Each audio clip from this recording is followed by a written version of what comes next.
Fierce flames have devastated the country for months, and it's taken an extreme toll on wildlife. Ecologists say nearly 500 million animals have been killed, including a third of the local koala population. Now to Australia, where they're facing those massive fires, already among the worst in that country's history. Navy ships helped evacuate hundreds of people from beaches along the country's southeastern coast, and this is the town of Malakuta, which has been cut off for days by the devastating fires. Where locals feel they've been forgotten. Climate change is affecting different parts of the globe, and it is up to each and every one of us to stop it. Australia today is ground zero for the climate catastrophe, per the Times.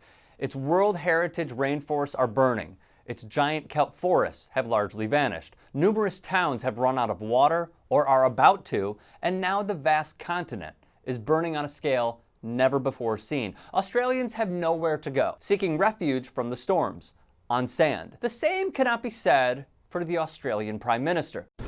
How about the money for our forgotten cause, New South Wales, Mr Prime Minister? About the people who are dead now, Mr Prime Minister? In the town of Cobargo, the Prime Minister visited and was shooed away by the locals. Good. How are you?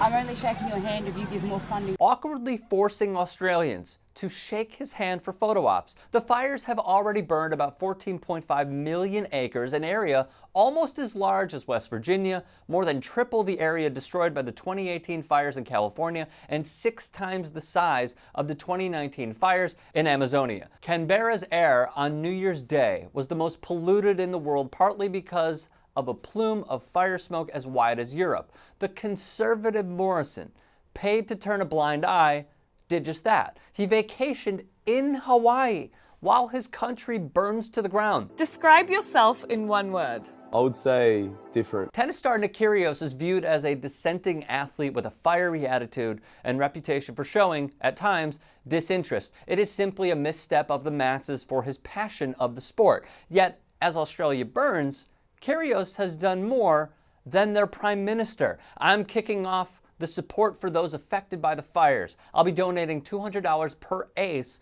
that I hit across all the events I played this summer, he wrote on Twitter. Not only that, but his social media activism has spurred Tennis Australia to host a Rally for Relief exhibition match on January 15th at Rod Laver Arena in Melbourne, site of the Australian Open later this month. Many of the world's top players will attend. Plus, Tennis Australia is donating $100 for every ace hit at the ATP Cup Team event that's currently being played in the country, and will give $1 million to assist communities and repair tennis facilities damaged by the fires. LaMelo Ball's reputation lacked hindsight initially, the ability to grow his game and step outside of his father's shadow. With his draft stock soaring, largely billed as a top 3 pick, Ball has balled out in Australia after signing a contract with the Illawarra Hawks in Australia. At 18, Ball has taken more action than the Prime Minister, vowing to donate a full month's salary to help victims of the bushfires. It's sad to see what is happening on the south coast of Australia, Ball said in a statement issued by his team. People have lost their homes and everything they own. My parents taught me to help out wherever I can, so this is my way of helping out. Athletes have taken the stance of action over indifference. Cricketer Chris Lynn tweeted, "For every 6 I hit in this year's Big Bash League, I will donate $250 towards the Red Cross bushfire appeal." It is special to see so many athletes from various sports getting in behind the real heroes who are fighting to save lives and properties around our country. 2011 U.S. Open winner Sam Stosur tweeted her support as well, joining Kyrgios in the ace donation. The fires have left 17 people and nearly 500 million animals to perish.